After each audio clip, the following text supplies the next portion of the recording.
It's dangerous to dwell on past mistakes because people sort of define themselves by the worst moments that they've ever had. And if that's the case, like some people are stuck in high school.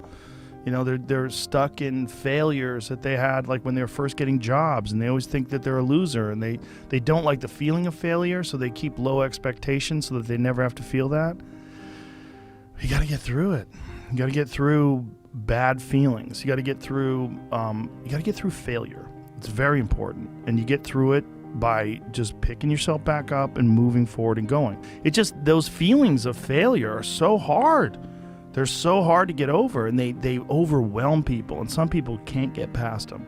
And then every time some new thing comes up, when you have to rise to the occasion, you have to perform, you think about that time you failed, and it fucks your head up, man. You think, I'm a fucking loser, I can't do this, I'm gonna fail, I'm gonna fuck up, you know. You are not your past. You're you right now. Like the past you might have done some things you wish you hadn't done. Don't dwell on that. You learn from it, that's fine, but don't dwell on it. Just keep moving. Use it as fuel. Say never again. I get what I did wrong, but don't think that you're that person that made those mistakes. You're the person who's learned, and to have that attitude is a really important thing. And to not say, why am I doing this now? I could have been doing this my whole life. Well, you weren't, so the fuck is that gonna help? Yeah. You gotta not think like that. You just gotta be happy you're doing it now. Even the regrets, the bad things or the stupid things, you learn not to do bad things or stupid things. All those things are beneficial in some way if you can get through them. If you did something that resulted in someone's death or something horrible like that, yeah, it'd be a terrible regret. But I've been very fortunate that hasn't happened. But the dumb shit that I've done or the bad mistakes that I've made, they've taught me. You learn. That's why failure is so important. Like failing and fucking up and making mistakes, it's very important. That's how you learn. The bad feeling that you get from something that you shouldn't have done or wish you didn't do or wish you did better, that just teaches you. I think I learned it from martial arts because you get your ass kicked, and you don't want to get your ass kicked again. You either quit fighting or you learn how to get a lot better, and then you get your ass kicked in training, which happens all the time. And you learn from those mistakes. You learn, maybe you were stationary too much, or maybe you telegraphed too much, or maybe you got tired and you haven't been doing your cardio. Those failures that you have from martial arts are so consequential because you get hurt. You physically get punished. And then you don't want that to happen again. So you got to be either quit or get way better. People need a certain amount of conflict and a certain amount of struggle. And they create that struggle if they don't get it in some sort of a organic form. If you're not at war with a neighboring tribe or you're not worried about predators, you create this struggle with your girlfriend or with your buddies, right, or with the people at work, your coworkers. The more I create my own struggle, the more I orchestrate it through training, through exercise, and just rigorous physical struggle where you're knocking on the door of whether or not your body is going to make it through this. The more you do that, the more I feel like it minimizes those other struggles in life. I like it that way better. There's a lot of people that are scared of their ability to do something that's difficult. They're scared of whether or not you see someone who's doing something that's really tough to do and you go, man, I don't know if I could do that. I don't know if I could force myself to be disciplined. I don't know if I could force myself to take that kind of action. Well, if you do force yourself to take that kind of action, you don't have that question anymore. Mm-hmm. That question, I don't know if I can do it. Well, you're doing it. So you obviously can do it. Can you do it tomorrow? Well, you did it today. Or can you do it tomorrow? Just do it. Get out there and go fucking do something. Just go. And then in the middle of doing it, it'll become easy.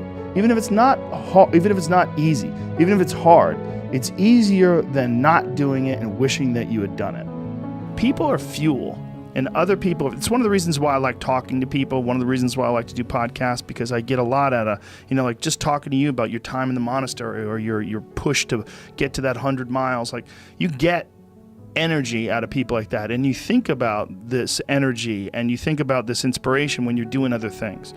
And it also sets in your mind that when you meet these exceptional people that move you, what are the characters, what are the qualities that they have, what are the characteristics that that they possess. And those things become significant and important to you. Whereas if you live around a bunch of people that are complaining and bitching about everything, and they see the negative in everything, and they're always whining, those people are the opposite of that. They're the opposite of inspiration, and they're mud. You're just like, what? It's like you're up to your ankles in mud. You try to trudge through life. It's difficult. You're not light.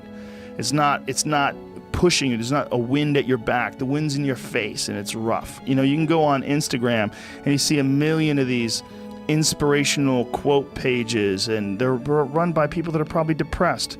You know, you see a lot of people that are, you know, talking about how to get ahead in life, but they're not really doing anything themselves. So there's a lot of cynicism involved in that. But there's also sincerity in it, and you can get, if you just look at it with a pure heart and a pure mind, you can get a lot of energy out of that. And when you're around happy, inspirational people that are successful, it makes you feel better and you get inspired. And if you act on that inspiration, your life will be more fulfilled. And it's not just inspirational in terms of financial success, but in terms of doing difficult things, whether it's running 100 miles, it doesn't pay you a goddamn thing other than the wealth of the knowledge that you can push yourself to such an extreme. Or anything else, whether it's someone who becomes really good at playing chess, or someone who's really good at martial arts, or whatever it is. That's where it all comes from. It all comes from life lessons, and the lessons are learned through struggle. And I think that there's a lot of people out there that think somehow or another you're going to get to some place where you're living in silk sheets and you're getting your toes done while someone's dropping grapes into your mouth. You know, I mean, this is the world that we live in today. And I think part of that world is because we have been fed this line of horseshit that you're supposed to seek comfort. And I don't think you are. I think you're supposed to seek lessons, and you're supposed to seek difficult tasks and accomplishments. And through those things, and through doing things that are hard to do, even if it's just a fucking 90-minute hot yoga class. I do a 90-minute yoga class, man. Those last 20 minutes, I do not want to be there, man. And I definitely don't want to give 100%. And I can cheat. I can kind of half-ass it. But if I don't, and I get through it, when that time is up and the lady says namaste and everybody gets up, I'm like, fuck, man, I made it. You know, I lost 15 pounds. My fucking yoga mat is drenched to the point where I could literally wring it out and fill a jug up with water. But through that struggle, I will now have a better day, and I better fucking do it again tomorrow, or do something else. Because if I just think, well, tomorrow I'm just gonna coast and eat Twinkies and watch TV.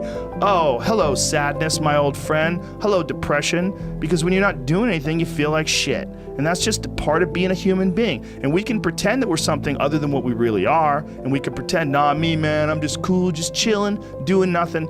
Bullshit. You're a fucking human. You're a human being. You evolved from the fucking hundreds of thousands of years of hunters and gatherers and people that were struggling. Those human reward systems are carved deeply into your DNA. And if you don't respect that, if you don't respect the mechanism of happiness and fulfillment and what you really need to do in order to feel satisfied in life, camaraderie, love, family, friendship, struggle, testing yourself, learning, all those things are imperative. They're all a giant part of being a person.